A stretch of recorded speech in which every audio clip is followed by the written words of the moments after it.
What's going on, everybody? Welcome back to TTB Ravens Media. This is the Trust the Bank podcast, and this week's a little bit different because I was out in New York, and we were just being able to get back and record. So we're gonna do kind of a hybrid episode. We're gonna first preview the Jets game or recap the Jets game, then we're gonna preview the Miami Dolphins game.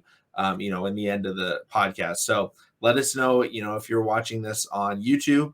Go check out the podcast platform to, listen to all the segments right now. And if you're listening on the podcast, we appreciate you. If you haven't checked out the YouTube, go do that as well. But starting off, Ravens start off the year 1-0. That's the best possible thing. Does not matter anything that happened in the game. 1-0 is a great feeling no matter who you are. Yep. But they went into that game. The defensive line looked really good. Lamar Jackson, I felt like they started slow, but that was expected, right? They're playing in the rain. Almost every single important player on that team didn't play in the preseason. It's the first game of the year. Like right when it felt like they looked like, oh, yeah, they're getting back in the groove, they just took right off. And then they were able to get that big win. But turnovers forced from the new guy. And then the old guy, Chuck Clark, was able to force a turnover. So shout out to the safeties right there. But there was a lot of stuff that happened. Joshua, what was kind of something that you want to talk about that game that happened? Bro, I think we got to talk about it first. Devin Duvernay being used as a wide receiver? Yo, I know. Listen, I've always said JP2, deserves to be the number 2 guy. I mean, I still feel that way. I feel like Devin Duvernay with his speed, his athleticism, and his, Debo Samuel as play does deserve to be in the slot guy. Slot guys, it's not a disrespect to anyone, but the slot guy is the most dynamic guy on the team, if you ask me. So, I mean, for him to come out and actually show himself as, hey, I did get drafted as a wide receiver. I can make things happen in the passing game, and came out and made 2 touchdowns. That was a big leap, a big plus for this wide receiver core because, we already know everybody's doubting this wide receiver core because we do not have a big name, So, and even Rashad Bateman, everybody worried about the deep threat, who's going to be the deep ball guy. I do feel like, that one pass, he could have ran a little bit more or stretched out for it. But, I mean, Lamar literally put that one, because he was draped by the defender. He just put that ball, where the defender couldn't get it, where like his guy could have got it. But, I mean, I did like to see that we were attacking. I love the fact that, I saw Lamar doing a couple adjustments at the line of scrimmage before the snap. I said, okay. Even though we still getting into play a little late, but that's the first game. But I mean, it was definitely good to see, the passing game is progressing a little bit. You still see those moments of the passing routes, kind of bumping into each other week 1. But overall, I'd give that game, if I was to grade it, the offensive side of the ball, I'd give it like a B-, C+. Yeah, I think the biggest thing that we didn't see was the Ravens rushing the football. Now, I'm not going to come out and be Michael Irvin because I believe it was Michael Irvin that came out and was like, man, Lamar's got to play better, man. He's got to run the ball. That was not my issue with the run game. It was just like it wasn't dynamic. It wasn't explosive. And that was because, backup offensive linemen. And surprisingly, Kenyon Drake was the RB1. I did not expect that. I think Drake is better than Mike Davis, but I also think that the Ravens weren't running read options for the same reason they didn't, week 1 last year. Because last year, everybody that was playing running back and coming in, it was like, oh, they've played with Lamar Jackson for a week. It's very difficult to get that chemistry down. It's going to take a little bit of time. Mm-hmm. So I feel like they saw the same thing with Kenyon Drake. And they were just like, hey, let's just give him the ball. And Lamar was able to throw to him. He checked the ball down to him, I believe, a couple of times in the game. Actually, he only had 1 reception, but he checked the ball down twice to Justice Hill. So Lamar was checking the ball down to the running backs. But Kenyon Drake, I think, looked solid. But nothing like solid as a RB3. He doesn't look like he's going to carry the offensive load. But that's why we may get J.K. Dobbins back. I'm expecting him within the next couple of weeks. I don't know if it's going to be this weekend. We're going to get J.K. Dobbins back, and that's really going to change the dynamic of this team because the read option is going to come back. But we still saw Lamar run. I think a lot of people Like way too many people were like, Lamar put on weight, he can't run anymore, which is really funny because the criticism of Lamar running was he's too light. He's gonna get injured because he's too light. Lamar puts on weight. They're like, can't run anymore. But he had a great run. On a third down situation, breaks out of the first sack, and then he's able to kind of jump, skip. I don't know what it was. High step, jump, skip. I'll call it a high skip out of a tackle, and then maneuver his way up the field to get that first down.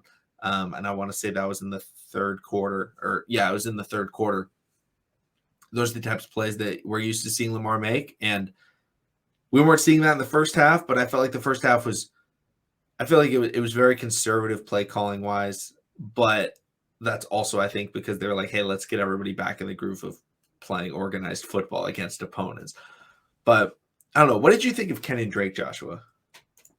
Honestly, McConnell, when I saw Kenyon Drake out there for the first snap, I was very confused. I'm like, is this about to be another Latavius Murray type of situation? Yeah, okay. I know that he played with Marlon Humphrey back in Alabama. Yes, Marlon Humphrey vouched for him. Yes, Kenyon Drake has a better track record, but Mike Davis has been in the house for a longer time. He knows the plays. Granted, when he did get out there, he's that wasn't his fault. The defender just literally, he got a good hit. He put his helmet, he put his head on the ball. I mean, he secured it when he was going to the outside and everything. He had it held high and tight. The defender literally got his helmet on the ball. Those things happen. It was raining. First game, Mike Davis was just eager to get out there and make something happen. I was eager for him to make something happen too. But when Kenyon Drake finally started warming up, it did look a little better. But I mean, we can't have that type of play, going on for the rest of the season. I mean, at least till J.K. and Gus comes back. We talked about it. We talked about it many times that our offense has to be on all gas, no brakes, full cylinders. So I mean, with a Miami team, we can't afford to be on. We can't afford to be on slow people time. We gotta come out. We gotta come out the break hitting, and we can't stop hitting. So hopefully Kenyon Drake picks it up this Sunday. But I think we gotta talk about that defense, man. I think we gotta talk about that defense. That was the first time in a while. Now you saw it up in person, up in close. Tell me how it is seeing PQ flying to the ball, the way he does in person versus on TV.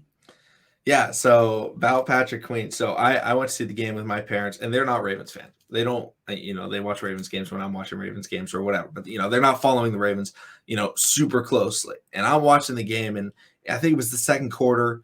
Ravens are playing, and they're playing on defense, and they get a stop. And my dad looks at me and he goes, "Who is number 6? That dude is everywhere." And I was like, yes. Yeah. Someone that doesn't know who PQ is spotted him out, was like, who is that guy? Because he was just blitzing. He was hitting every hole. He was hitting Brees and Michael Carter in the backfield.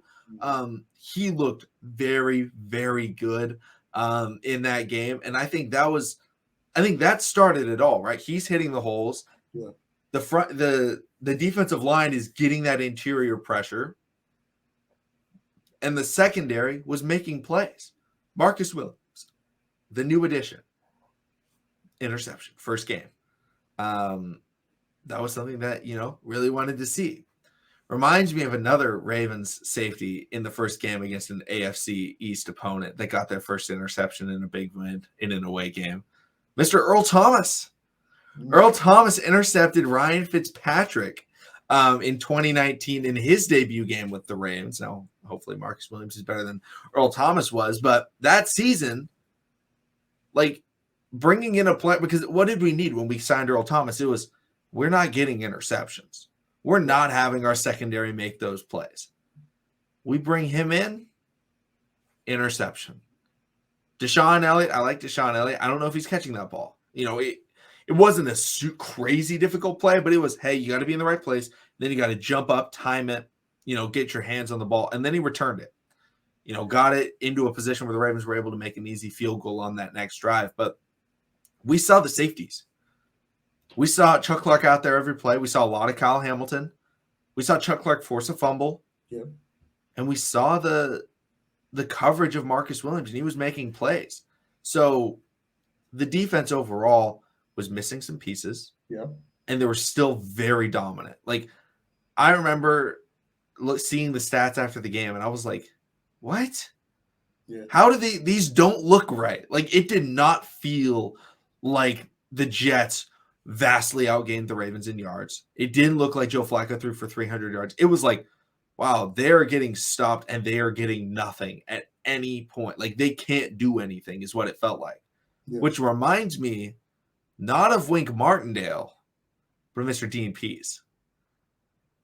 Right? Where it's like they can get some yards, but they're not getting the big play, and we're going to force some opportunistic turnovers. And that's the kind of defense that I love for the Ravens. I've talked about, I know a lot of people didn't like Dean Pease very much. I love Dean Pease' system. I'm completely fine with the bend, don't break, because it was like the Ravens back then weren't even forcing turnovers. It was just like, oh yeah, 3 and out.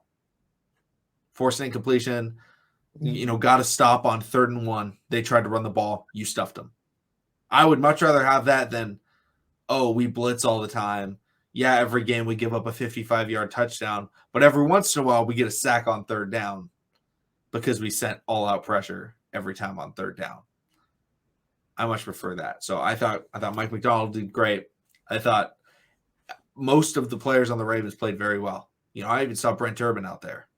Yeah. But you know what? I know we was all on the get rid of Chuck Clark train, but what did I say if they kept 3 safeties, what was going to happen? And Mike McDonald did it. He ended up moving Chuck Clark in the box. And and Dom plays what he played, the Dom linebacker, which, honestly, I feel like it helps out a lot. I mean, it puts Chuck Clark in a more dominant position. He can guard. He has the speed at least to stick with a running back or even a tight end, things of that nature. He can play the zone coverage a little better in the box. And now you have 2, rangy safeties with Marcus Williams and a young Kyle Hamilton over top. So I mean, I definitely love how Mike McDonald schemed it up. And we kept PQ. He was an every down linebacker this past week 1. So that's a big upgrade. So shout out to Mike, but also shout out to Zachary Orr too, getting those 2 guys back in house. That's a beautiful combination, honestly. So I mean, I love the steps that PQ is taking. I mean, even shout out to Justin Houston. I don't know if they tested him. I don't know if they tested him after the game, but he did have an extra step in him. He did have an extra step.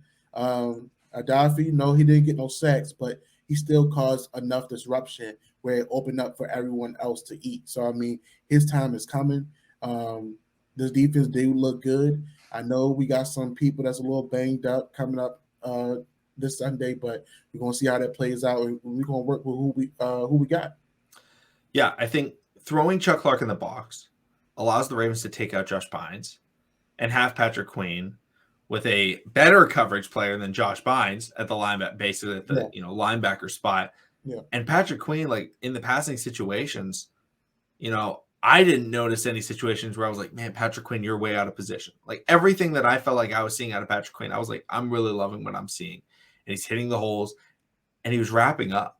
That was one of his biggest issues, was like, he was so good at hitting the holes. He's very instinctive, but it was like, there were a lot of times where like hits the hole, bounces off the running back. He was hitting the hole. And even if sometimes he didn't get the true tackle, it was, he's knocking him into Michael Pierce. He's knocking him into Justin Matabike or Calais or Radafe or, whoever was out there on the edge, consistently throughout that whole game. Because when you look at the stats, Josh Bynes only had 1 tackle. Patrick Queen had 5 solo, 9 total. Chuck Clark had 4 solo, 8 total. Malik Harrison had 4 solo, 5 total. It was the linebackers being able to get the tackles, or the guys in the linebacker position. Now, it was led by Marcus Williams with the total tackles, so shout out to the new addition. Yeah. But that's been an issue for the Ravens over the last couple of years is the linebacker tackling group. No matter who it is, it's, oh man, broken tackle, first down. Even though Michael Carter was breaking tackles, I think he was second in the NFL in broken tackles in week 1. I think he had 4. Jonathan Taylor had 5. It felt like when he was breaking them, it would be defensive backs. It'd be on, the stretch plays, the sweep plays when he's out in space. And that's what he does. I think Michael Carter is the starting running back over Breece Hall. And I know a lot of people really like Breece Hall. I loved Michael Carter coming out of UNC. He was the UNC 1-2 punch with Javonte Williams, which now looking back, it's like, wow, they were really good. No wonder Sam Howell got drafted. They were able to dominate. Yeah. And those guys are both really physical and tough to take down. But it felt like the linebackers did a good job of at least containing everything and keeping everything in front of them. And I think that's also props to the defensive line because they were not allowing a lot of big holes and things like that. But no, it was fantastic. I love that game. Overall, I'd probably give the Ravens a B on it just because they started a little bit slow, but you give them a slight pass for starting slow because it was the first game. Playing in the rain, playing not at home.